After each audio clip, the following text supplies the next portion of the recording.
ตุ่มนิ่งอิเล็กทรอนิกส์ป่ะคือดักแจ้งปีประเทศกัมพูชีฉลองเติมประเทศเวียดนามទីបំផុតកូនក្រមុំនៅខាងក្រោយវាំងននខ្មៅត្រូវបានបើកហើយ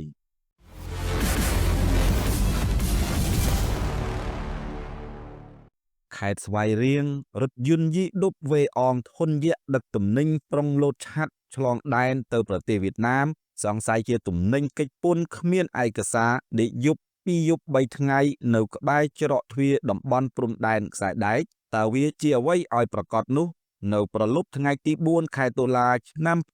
2025នេះបានរំកិលខ្លួនមកដល់ច្រករបៀងព្រំដែនចំការម្ទេសស្ថិតនៅភូមិចំការម្ទេសឃុំទួលស្ដីស្រុកចន្ទ្រាខេត្តស្វាយរៀងហើយប៉ុន្តែអាកំបាំងត្រូវបានទម្លាយឲ្យបានឃើញជាក់ច្បាស់នោះគឺជាប្រភេទទំនិញសម្ភារៈបរិក្ខារអគ្គិសនីទៅវិញម៉ាស៊ីនត្រជាក់ម៉ាស៊ីនបោកខោអាវទូទឹកកកដែលវាផ្ទុកទៅនឹងការលើកឡើងពីដំបូងថាជាទំនិញប្រភេទអេតចាយដែលជាមូលហេតុធ្វើឲ្យសមត្ថកិច្ចប៉ុស្តិ៍ច្រកទ្វារតំបន់ខ្សែដែកមិនអនុញ្ញាតឲ្យរថយន្តខាងលើនោះឆ្លងកាត់ទើបទំនិញខាងលើត្រូវបានគេបង្វែរទិសនាំចេញខាងច្រកចំការម្ទេសស្រុកចន្ទ្រាវិញម្ដងតាមប្រភពព័ត៌មានពីប្រជាពលរដ្ឋនៅមូលដ្ឋានបានឲ្យដឹងថា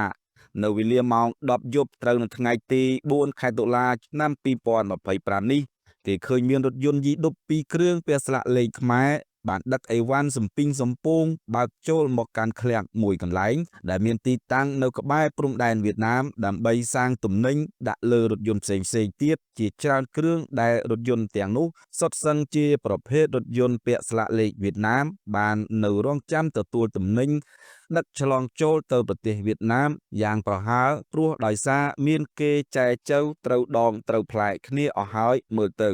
ពីព្រោះដោយសារតែគេពុំបានឃើញមន្ត្រីជំនាញឬស្ថាប័នពាក់ព័ន្ធណាមួយមកធ្វើការត្រួតពិនិត្យសួររកឯកសារផ្សេងៗនោះទេក្រៅពីមានវត្តមានក្រុមអ្នកសារព័ត៌មានជាច្រើនអង្គភាពនៅចាំថតយករូបភាពដើម្បីផ្សព្វផ្សាយព័ត៌មានផ្ញើជូនថ្នាក់ដឹកនាំនិងមហាជនបានជ្រួតជ្រាបតែប៉ុណ្ណោះត្រង់ថាស្របច្បាប់ឬមិនស្របច្បាប់មានតែស្ថាប័នជំនាញប៉ុណ្ណោះទើបដឹងរឿងនេះច្បាស់ប៉ុន្តែទោះបីជាយ៉ាងណាក៏ដោយក្នុងករណីនេះក្រុមអ្នកសារព័ត៌មានមិនអាចសុំការបំភ្លឺពីសំណាក់សមត្ថកិច្ចនៅច្រករបៀងព្រំដែនចំការម្ទេសបានទេ